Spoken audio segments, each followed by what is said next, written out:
Queridos irmãos e irmãs, celebramos esta grande solenidade instituída pelo Santo Padre Pio XI no ano de 1925, há exatos 100 anos atrás. Ele instituía esta grande solenidade para encerrarmos o ano litúrgico, para que todos nós, católicos, tivéssemos consciência daquilo que é uma verdade da nossa fé.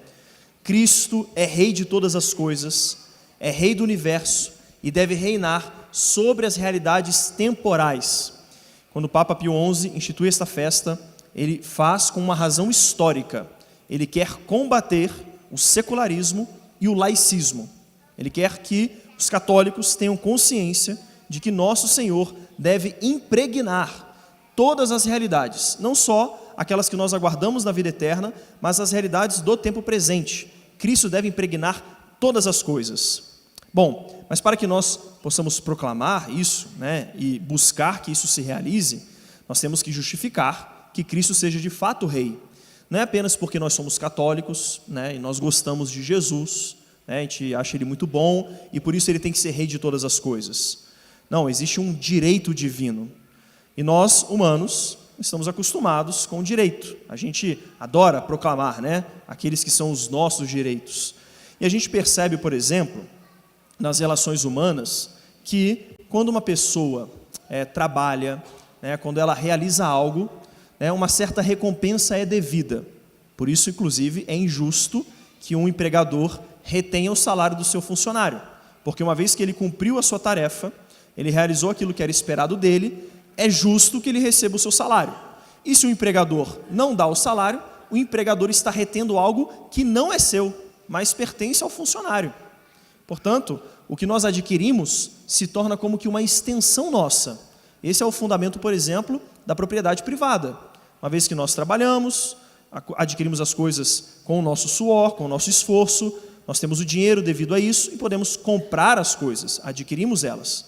E aí elas nos pertencem, fazem parte de nós. E por isso deixamos testamentos. Olha, isso aqui é meu, e uma vez que eu partir deste mundo, tem que ficar para alguém, porque caixão não tem gaveta, então não dá para eu levar comigo.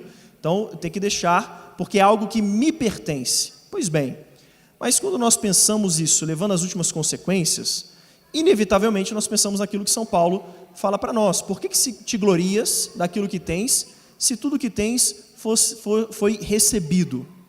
Porque se aquilo que nós fazemos ou criamos se torna uma propriedade nossa, nós reconhecemos imediatamente que, na verdade, nós não temos poder de criação nenhum. O máximo que a gente faz é transformação de elementos.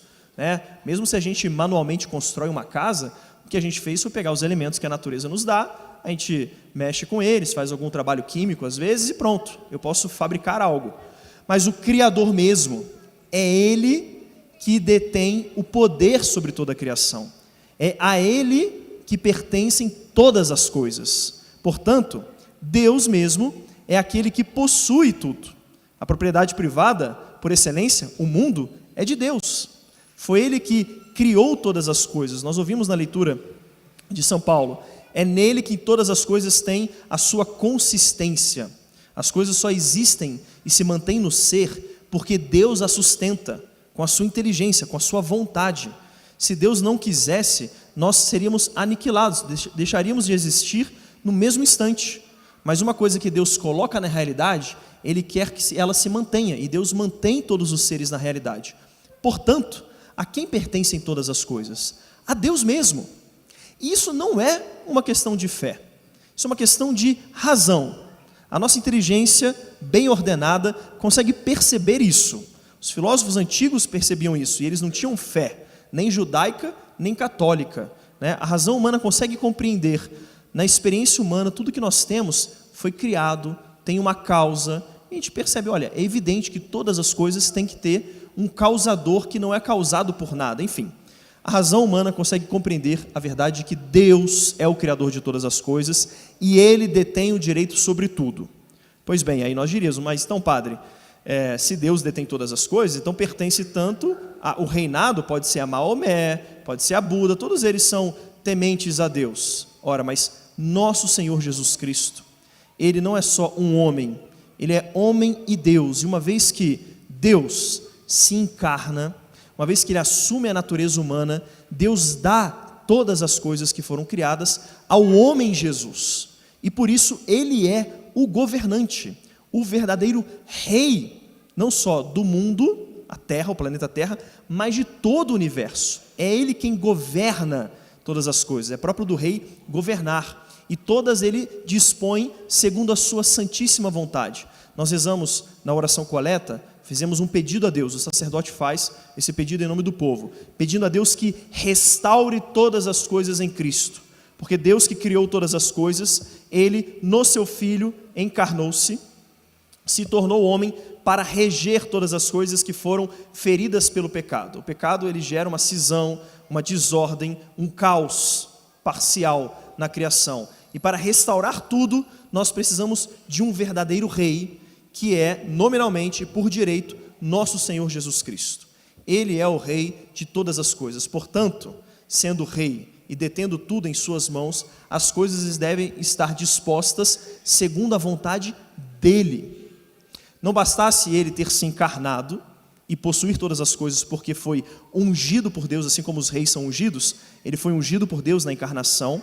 Ele, além disso, ele conquistou todas as coisas para si. Ele resgatou, sobretudo nós, seres humanos, ele nos resgatou pelo seu sangue. O seu sangue nos comprou. Nós estávamos sujeitos à escravidão do pecado. Nós estávamos sujeitos a Satanás. Nós éramos propriedade de Satanás. Que isso, padre? Que coisa absurda. Não é absurdo, isso é fé católica. As crianças, quando são batizadas, né, e hoje teremos 3 batismos, elas são marcadas com o sinal da cruz na fronte. No rito antigo ficava mais evidente que isso é um pequeno exorcismo, que era realizado com as crianças do lado de fora da igreja. O sacerdote realizava um pequeno exorcismo na criança, para ela sair da posse de Satanás, porque filhas do pecado, geradas no pecado original, elas estão sob posse daquele que submeteu todas as coisas ao pecado, que é Satanás.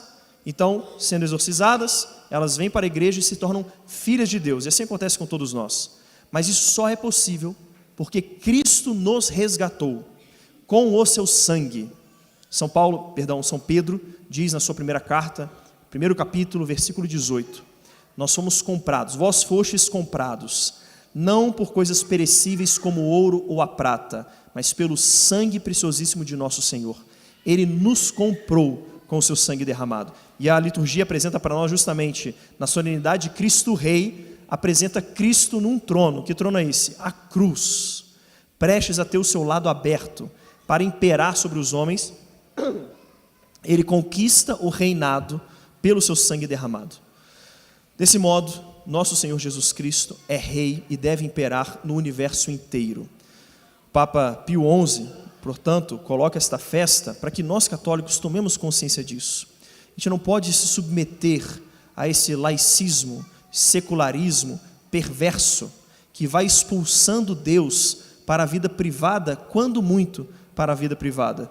Os homens querem rejeitar Deus. Existe uma leitura, nós fizemos essa semana, o Nosso Senhor conta no Evangelho de São Lucas uma parábola de alguns homens. O rei vai viajar e vai ungir o seu filho, o chefe, né? É um símbolo do próprio pai e o filho, que é Jesus Cristo. E os homens dizem, não queremos que ele reine sobre nós. Esse é o retrato do mundo moderno. Os homens e as mulheres do mundo moderno não querem que Cristo reine sobre eles. Essa é a rebeldia da vontade humana que vai sendo estruturada na sociedade, vai sendo como que institucionalizada. Os homens não querem o reinado de Cristo, eles querem um reinado da própria vontade. Nós temos que fazer uma meia-culpa, porque todos nós temos essa ferida dentro de nós. Todos nós, de algum modo, rejeitamos, nos rebelamos quando somos visitados pela cruz. Nós apresentamos a nosso Senhor a mesma queixa que estes homens apresentaram no Evangelho. Se és rei dos judeus, se o Senhor é realmente o rei do universo, tira essa cruz da minha vida então, resolve esse problema para mim. Se eu não é rei, não consegui, deixa eu ir lá na Umbanda então, deixa eu ir lá no Espiritismo, porque lá eles vão resolver. Já que Jesus, que é o rei de todas as coisas, não resolve, essa é a apostasia do coração humano, que vai rejeitando Deus, colocando Deus em prova, como se ele precisasse provar algo. Pois bem, nosso Senhor deve reinar, e nós católicos temos esse dever grave, de fazer com que ele reine, em primeiro lugar na nossa própria vida, mas em toda a sociedade. Orígenes, que é um grande padre da igreja, ele tem um comentário, né, uma homilia, né, sobretudo sobre Cristo Rei, e ele diz, né, um comentário sobre, inclusive, o Pai Nosso, que nós rezamos toda a missa, né, venha a nós o vosso reino. Ele diz, Deus reina em todo santo, e quem é santo obedece às leis espirituais de Deus, que nele habita como em cidade bem administrada. Nosso Senhor diz para Pilatos, o meu reino não é deste mundo. Portanto, o reinado que Cristo quer exercer no nosso tempo é um reinado espiritual. E esse é o modo como Cristo quer e deve reinar. Ele deve reinar espiritualmente no coração de cada fiel. Esse é o dever grave que nós temos. Que Cristo impere sobre nós. Que Cristo impere sobre a minha inteligência, o meu modo de pensar. Os critérios que eu tenho na minha vida são concordantes com a vontade de Deus? Nós temos esse espírito antidogmático, como se o dogma fosse uma escravidão, quando que o dogma é a verdade revelada, como uma baliza colocada à nossa frente, para que nós tenhamos claro o que é certo e o que é errado. E o reinado de Cristo na inteligência é essa submissão que cada um de nós faz com a sua própria inteligência.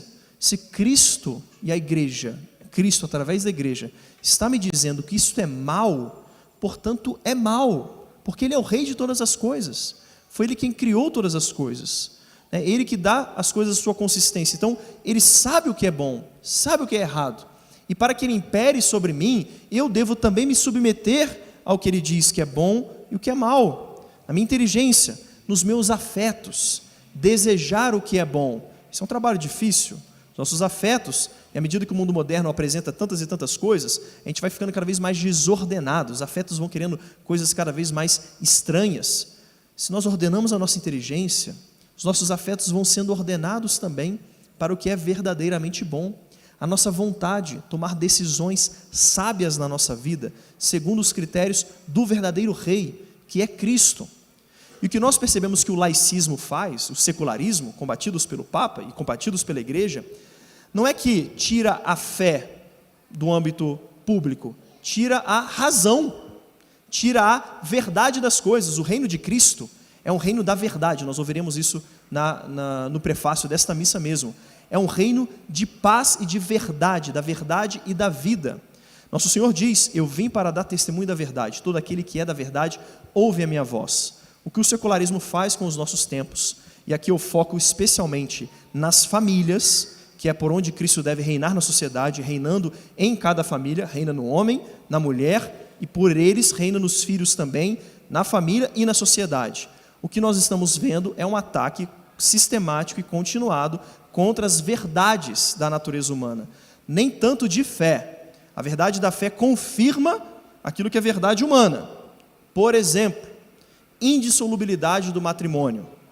Ah, padre, mas isso aí é questão de fé. Vejamos bem, nosso Senhor, quando os judeus reclamam com Ele da carta de divórcio e fala, Moisés falou que podia dar divórcio. O que Jesus apela? Jesus não apela tanto para a fé. Ele fala, no princípio não foi assim. Na criação, que pode ser conhecida pela razão, Deus criou homem e mulher para deixarem a sua casa, deixar o pai e a mãe e se unirem. E uma vez unidos, a não ser em caso de união ilegítima, nosso Senhor diz isso também, eles estão vinculados. Como que o divórcio entrou na sociedade? No Brasil, é muito claro, tem um estudo até, né, de uma economista americana, que ela mostra que o divórcio foi sendo aprovado no Brasil à medida que as novelas da Globo foram colocando isso em pauta. E sempre daquele jeito bem de engenharia social. A gente coloca uma mulher bem triste, com um marido bem opressor, e a gente faz o povo desejar o divórcio. E depois coloca como que a lei antidivórcio é péssimo. Ela serve para escravizar a mulher, ela serve para oprimir a sociedade. E vai o mundo todo, a sociedade brasileira, querendo e desejando o divórcio. Até que entrou, pronto, está aí, todo mundo com mentalidade de divórcio. Né? As pessoas ficam naturalmente, pronto, já fez. O que mais que a gente precisa? Liberdade sexual. Esse negócio de sexo dentro do matrimônio só é outra furada. Vamos mostrar os problemas que isso causa, vamos criar mentiras, e você tem várias narrativas, a escola de Frankfurt faz isso, né? Para parecer que o homem que vive a castidade, ele é reprimido e por isso ele vai querer fazer guerra. São todas falácias e falsidades que vão sendo colocadas para incentivar com que seja uma liberação sexual. Isso vai resolver os problemas humanos. A gente vê uma desordem cada vez maior, as pessoas entregues, né, aos apetites, e a pornografia aumenta, e os homens não têm controle mais sobre si, sobre os seus próprios afetos, perdem a virilidade, aceitam qualquer tipo de coisa, não conseguem mais defender a própria família, porque estão apáticos, entregues ao celular e à pornografia, também as mulheres, e a sociedade vai se dissolvendo. Mas aí tem outro problema, porque se a gente libera a relação, vai ter filhos, e filho é um problema também, né? Porque vai multiplicando a sociedade, e esse pessoal, a família normalmente é bem conservadora, né? Então se multiplica os filhos, a sociedade vai ficar mais conservadora. Então a gente tem que tirar isso também. Vamos buscar mecanismos que impeçam isso.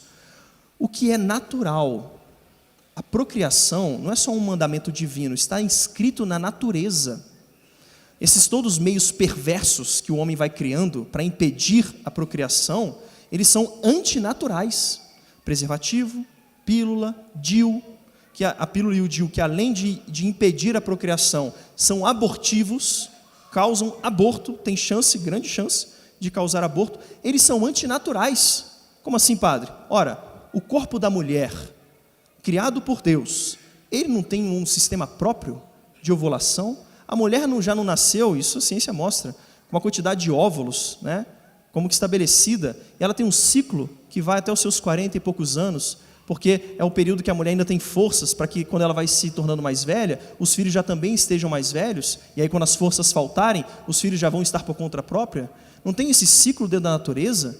Então o corpo da mulher não está predisposto a ter muitos filhos, isso está inscrito na natureza. E o que os homens e as mulheres dos nossos tempos fazem?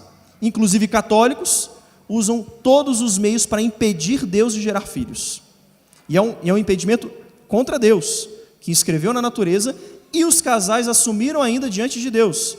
Estais dispostos, isso é perguntado no matrimônio, a terceira pergunta que o sacerdote faz. Estais dispostos a receber os filhos que Deus enviar e educá-los na fé cristã? O que os casais fazem? Fecham-se a vida e ainda correndo o risco de abortar e geram aborto, isso é o mais triste. As mulheres, e a igreja diz claramente, né, o uso do DIU e o uso da pílula é um pecado gravíssimo, gravíssimo. E são muitas as mulheres que usam. Padre, mas e aí, eu vou ter 20 filhos? Não estou dizendo isso. Estou falando para ter 20 filhos. Mas segue o ciclo da própria natureza, e Deus mesmo concede um período de fertilidade e um período de não fertilidade. É o que a igreja propõe, um método natural. Realmente na tua vida as coisas estão difíceis, não dá para ter mais filho agora? Ok, segue o ciclo natural. Mas e se vier filho? Se acolhe, porque é um dom de Deus. E Deus está dizendo que você pode ser mais generoso, o casal pode ser mais generoso e ter mais filhos. Mas e meu carro novo? Que o carro novo? Você quer uma alma imortal para a vida eterna. O que é um carro? O carro vai ficar aí, vai estragar. Mas a viagem, dane-se a viagem. É um filho, é uma alma imortal para a eternidade.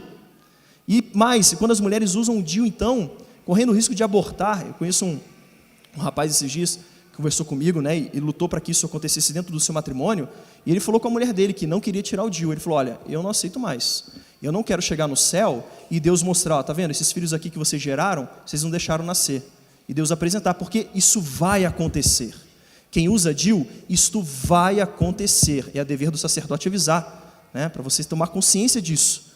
Você pode estar matando filhos que foram gerados no amor conjugal, o que é uma maravilha, uma graça de Deus. Por que eu estou dizendo todas essas coisas? Porque Cristo só vai imperar na sociedade brasileira, só vai imperar na sociedade teresopolitana, quando ele imperar nas famílias, quando ele imperar na vida dos casais, quando os casais forem generosos, abrirem-se à vida, ter filhos, muitos filhos, e educá-los na fé católica. Esse é o modo como Cristo quer conquistar o mundo, conquistar as almas, e é um reino de amor e verdade, é um reino de paz, de doçura. Orígenes, ele completa, ele diz que aqueles que se submetem à vontade de Deus, aqueles que levam uma vida pura e santa, segundo os seus mandamentos, estes chegam a sentir mais do que os outros a suma bondade e benevolência do rei. Enquanto a gente fica nessa queda de braço com Deus, achando que ele é mau, né? Se você é rei dos judeus mesmo, então faz isso aqui, você não é bom o suficiente, não é verdadeiro, esse Deus aqui é falso. Quando a gente fica nessa guerra, o coração não entra em paz, a consciência não fica em paz, e nós não fazemos o bem. Mas uma vez que a alma se decide a ser regida e imperada por Cristo, leva uma vida santa, se submete à vontade de Deus, por mais que tenham cruzes, e tem cruzes, é claro, Um casal que é generoso vai ter dificuldades. Sim, faz parte da vida. Um sacerdote também, que é generoso com Deus e responde o chamado, vai ter dificuldades. Uma religiosa, a mesma coisa. Todos nós, quem trabalha e trabalha com generosidade, a gente sabe disso, né? Aqueles que mais trabalham e fazem bem são os que mais recebem serviço, né? Os que são à toa, ninguém chama para trabalhar. Mas aquele que faz bem as coisas vai ser mais ainda acumulado de serviço. Isso é bom, é poder render, dar frutos, e assim o casal. E esses que levam uma vida santa percebem como Deus é bom. Como que esses alertas que Deus faz, que escandalizam, são para o bem, para a bondade, para o amor, para a multiplicação da sua graça. Nosso Senhor quer imperar, deve imperar, é direito dele, e ele começará a imperar no mundo à medida que ele impere sobre as famílias. Cada um de nós tem esse compromisso, né? Aos casais, né? Essa abertura à vida, né? Abandonar esses meios perversos de impedir o reinado de Cristo, a multiplicação de vida, e a cada um de nós. Orígenes diz também que se nós queremos que Deus reine em nós, de modo algum reine o pecado em nosso corpo mortal. Nós temos que lutar fielmente contra o pecado, lutar mesmo, vale a pena. A carta aos Hebreus diz assim para nós: ainda não resististes até o sangue na luta contra o pecado. Se nós queremos que Cristo reine em nós, nós devemos lutar, combater, para que o nosso Rei, que é bom, reine não só na nossa alma, mas na sociedade. E aí nós teremos uma boa sociedade, uma sociedade santa. Enquanto a gente fica tentando resolver politicamente, não vai dar certo. Mas enquanto a gente abrir o caminho para Cristo, abrir a nossa própria alma, o Senhor reinará e fará com que o seu reino se expanda. Diz ainda Orígenes, ele é rei porque Deus reuniu na sua humanidade tudo o que a natureza humana podia comportar de poder. E Cristo já começou a dominar, mas só no dia do juízo é que todas as coisas se curvarão plena e incondicionalmente à sua autoridade. Nós que estamos aqui, antes que chegue o dia do juízo, devemos dizer como os judeus disseram para Davi: somos teus ossos e tua carne, reine sobre nós. E eles fizeram uma aliança com Davi e ungiram o rei. Vamos fazer uma aliança com o Senhor hoje, vamos renovar a nossa aliança que já foi feita no batismo. O sangue da nova e eterna aliança será novamente consagrado no altar. Ao receber o corpo e o sangue de nosso Senhor, se nós estivermos em estado de graça, renovemos a aliança com Jesus, uma aliança verdadeira. Senhor, eu quero que o Senhor reine no meu coração, eu quero que o Senhor reine na minha família, eu quero que o Senhor reine nesta cidade, eu quero que o Senhor reine nesta sociedade. O que depender de mim eu quero fazer, me dá a tua graça. Vamos suplicar isso ao Senhor, e Ele, que é Rei misericordioso, nos concederá tudo o que for necessário para o seu reinado. Louvado seja o nosso Senhor Jesus Cristo.